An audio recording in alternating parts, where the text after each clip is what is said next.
दशक में पटना में किशोर कुणाल एसपी हुआ करते थे। तब उन दिनों राजधानी में राजन लाल नाम के एक कुख्यात का सिक्का चलता था। राजन लाल इस कदर कुख्यात था कि राजधानी के इस इलाके में गुजर जाता था, उस इलाके में अगले एक हफ्ते तक उसके आने और जाने की चर्चा होती रहती थी। राजन लाल कुख्यात था। दूसरी तरफ आचार्य किशोर कुणाल की पहचान एक कड़क आईपीएस ऑफिसर की थी। किशोर कुणाल कानून का पालन सख्ती से करने और कराने वाले अफसरों में से थे। राजन लाल ने किशोर कुणाल को अपना टारगेट बना लिया था। राजन लाल इतना शातिर था कि उसके काम करने का तरीका इतना सातिराना था कि उसने पुलिस महकमे में भी छेद करके अपनी पेठ बना ली थी।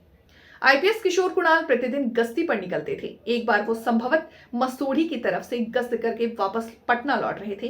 तब पटना की आबादी उतनी सघन नहीं हुआ करती थी। मसूढ़ी से पटना आने के क्रम में कुछ रास्ता ऐसा था जो झाड़ियों से घिरा हुआ था। जब किशोर कुणाल की पुलिस वाली गाड़ी उस सड़क के पास पहुंची तो गाड़ी के ड्राइवर ने अचानक हॉर्न बजाना शुरू कर दिया। तेज तर्रार किशोर कुणाल के दिमाग में अचानक ये बात कौंधने लगी कि सड़क जब एकदम सुनसान है, आदमी तो क्या जानवर भी नहीं दिखाई दे रहा, तो गाड़ी के ड्राइवर ने हॉर्न क्यों बजाया। उन्होंने तुरंत ड्राइवर को गाड़ी रोकने का आदेश दिया। किशोर कुणाल के गाड़ी रोकने के आदेश देने के बाद भी उनका ड्राइवर गाड़ी को धीरे धीरे आगे बढ़ाता रहा। इसके बाद से उन्होंने सख्त लहज में तुरंत गाड़ी को रोकने की बात कही और जिसके बाद ड्राइवर ने गाड़ी को रोक दिया। तब तक गाड़ी में बैठे अन्य पुलिस वाले इन सारी बातों को बिल्कुल भी नहीं समझ पा रहे थे कि आखिर एक एसपी और ड्राइवर के बीच में ये क्या चल रहा है। गाड़ी को रोकने के बाद किशोर कुणाल ने पीछे बैठे पुलिसकर्मियों से कहा कि वो उस ड्राइवर को अपने पास बैठा करके इससे हर एक हरकत पर बारीकी से नजर रखे। एक तरह से किशोर कुणाल ने ड्राइवर को हिरासत में ले लिया था। इसके बाद उस गाड़ी को खुद किशोर कुणाल चला करके पटना लेकर के आए।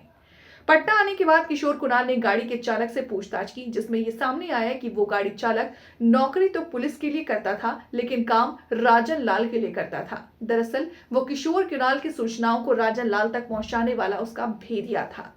बताया जाता है कि पूछताछ में उस ड्राइवर ने इस बात को कबूल किया कि वो राजन लाल से मिला हुआ था।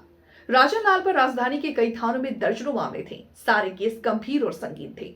राजन लाल इतना कुख्यात था कि उन दिनों पूरा पटना उसके नाम से ही कांप जाता था।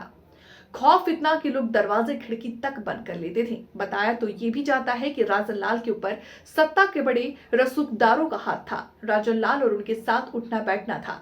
सत्ता के गलियारों तक में राजन लाल का सीधा संपर्क था, लेकिन किशोर कुणाल ने अपनी टीम के साथ राजन लाल को घेर कर एक मुठभेड़ में मार गिराया था। किशोर कुणाल से राजन लाल की मुठभेड़ राजधानी में ही हुई थी। किशोर कुणाल ने उस संगिंद ड्राइवर के ऊपर भी एक्शन लिया था।